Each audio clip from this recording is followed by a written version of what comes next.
Volkswageni keskuses on tervisesaade esimest korda. Me ei vali endale autot, vaid räägime ühest väga südamlikust loost, kus ühendatud on tervis ja heategevus. Millega siis tegemist on tegelikult?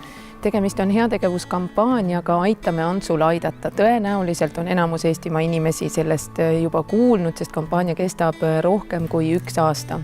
Ja me oleme täna siin, sest me oleme õnnelikule lõpule väga-väga lähedal ja juba sellel nädalal 4 päeval loodetavasti sõidab siit majast välja valmis auto, millega Ants Väärsi saab abivajajaid ja raskeid haigusi põdevaid inimesi aidata. Kes siis on see hea inimene, kelle abi on kõikide südamesse läinud, kes temaga kohtunud ja keda ikka pikisilmi oodatakse? Ants Väärsi on, nagu ma ütlesin, ise põdenud 2 rasket haigust, olnud ratastoolis ja põdenud vähki ja saanud rasked haigused siis seljatatud. Ja Ants otsustas, et kuna ta puutus ise nii sügavalt kokku haigustega, siis tema tahab edaspidi inimesi aidata. Ja just neid inimesi, kes siis ka põevad raskeid haigusi ja nüüd juba aastaid on Antsul invatakso. Aga tema invatakso oli väga väsinud. Me kohtusime Ants Väärsiga ja otsustasin koos oma tiimiga, et me võtame ja oleme Antsu kõrval, aitame heategevuslikus korras koguda kokku 40 000 eurot ja et Ants saaks endale uue invatakso, millega tema omakorda saaks aidata kõiki Eestimaal abivajajaid. Ja seda, kuivõrd hea süda on Antsul, on väga paljud inimesed ka sulle kirjutanud, et sa võid teha meile isegi praegu väikese ülevaate sellest. Ma võtsingi kaasa hulga kirju, kus inimesed räägivad, milline on siis päriselt Ants.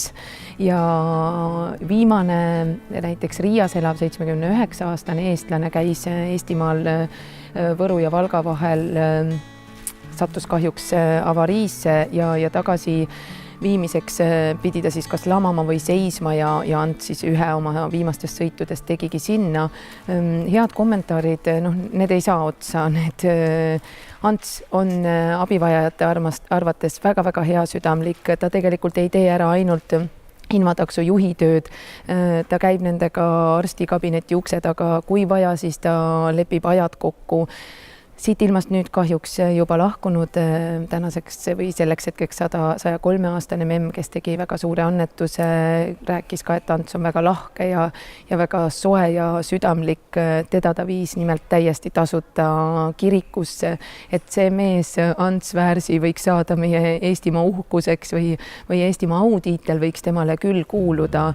Just kui ühest suust ütlevad kõik, et nad ei kujutakski ette, milline oleks nende elu ilma Antsuta.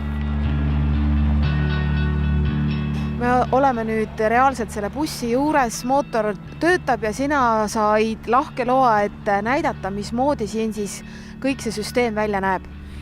Jah, isegi daam, kes väga palju tehnikast ei tea, siis saab selle vähemalt raami alla laskmisega kenasti hakkama ja siit siis näebki, kui automatiseeritud ja mugavalt saab selle tooli alla lasta. Mida nüüd küll praegu siin bussis ei näe, hetkel on siin istmed sees, aga bussi põrandale on ehitatud ka kanderaami kinnitused, nii et kui on vaja vedada lamavat inimest, siis selle jaoks on kõik võimalused olemas, istmed välja ja kanderaam sisse. Härra Mait räägib, et Ants viib teda Põlvast Haapsallu taastusravikeskusesse. Mait on 24-aastane ja kes autoõnnetuse tagajärjel on alakehast valvatud ja ka tema ütleb, et Ants Väärsi autos on hea sõita, seal saab raamil pikali või poolistukil olla. Ja tavalise autoga sellist pikka sõitu lihtsalt üle ei elaks. Selle autoga on hea sõita ja Ants on väga hooliv inimene. Eakas Põlvamemm Ilme Noorväli ütleb aga, et tal on mitmeid tervisehädasi, ta on Antsuga väga palju sõitnud ja ta ei kujutakski ette olukorda, kui sellist teenust olemas ei oleks. Viimati käis ta invataksoga Tartus peauuringutes ja Ants korraldas eelnevalt talle saatekirja neuroloogi juurde. Mul on tasakaal kehv, Ants tuleb ja toetab mind igal pool, kuhu minna on vaja, rääkis naine meile tänutundega. proua Aita ütleb samamoodi, nii nagu kõik teised abivajajad, et Ants on abivalmis, tore ja täpne. Temaga arsti juures käimine on muretu. Ma olen ratastoolis ja Ants viib mu silmakliinikusse kohe arsti kabinetti. No kõik need head ja soojad sõnad, mis Antsu kohta patsiendid ja abivajajad räägivad, need näitavad, et tegemist ei ole lihtsalt ühe mehega, kes võtab ja teenib raha või kes võtab ja teeb ära selle, mis talle öeldakse, vaid ta teeb ära selle, mida üks inimlik inimene hea südamega teise inimese heaks tegema peaks ja võikski. Ärge muretsege, kui teil on annetus tegemata, aga praegu suur südamesoov seda teha. Võimalus on selles tegevuses kaasa lüüa isegi praegu, helistades telefonil 900 6677, kui te annetate 10 eurot ja osaühing Antsu takso arveldusarvele saab teha enda jaoks sobiva summana annetuse. Kontonumber on ekraanil. Tagasiside põhjal võib öelda, et pigem on aitajateks olnud need inimesed, kelle enda perekonnas või kes ise on põdenud rasket haigust või siis lähedaste seas keegi põeb rasket haigust.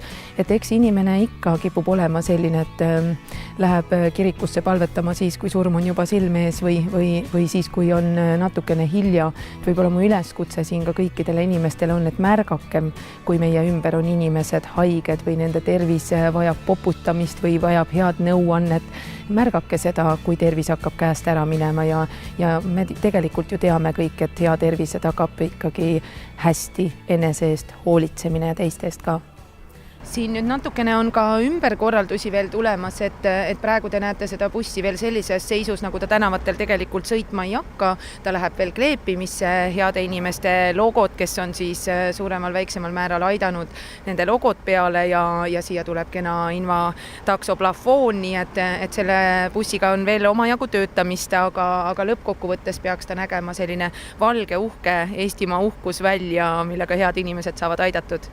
Annetajaid on tegelikult väga palju. Ma siinkohal pean tänama Tallinna linnavalitsust, kes ka üsna kampaania alguses, kui meie esimene teine pressiteade välja läks, siis Tallinna linn annetas 1000 eurot.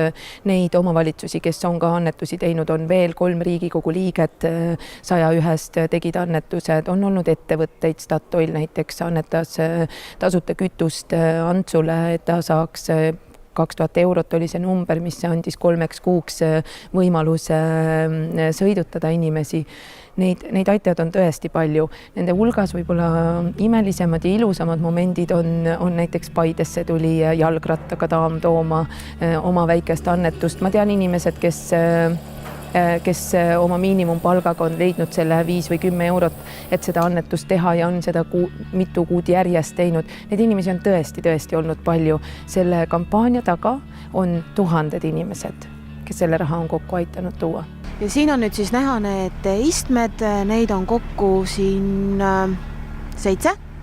Kokku on 9 istet siis koos esiistetega ja need käivad kõik, nagu siit ka põrandalt on näha, kenasti välja, nii et võimalusi on väga palju. Kõik on värske, uus, puhas, lõhnab hästi ja ootab esimesi sõitjaid. No meie ootame ka seda esimest sõitu ja et see buss läheks juba nende heade inimeste jaoks Eestimaa tänavatele sõitma.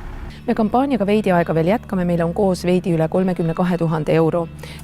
Ennem meie oma heategevuslikku kampaaniat ei lõpeta, kui kokku lepitud 40 000 on koos ja me korraldame veel selliseid pisisündmusi, aga auto oma esmaste vajadustega on valmis ja ehitatud ja juba 4 päeval loodetavasti, kui midagi vahele ei tule, siis sõidab see auto siit majast välja.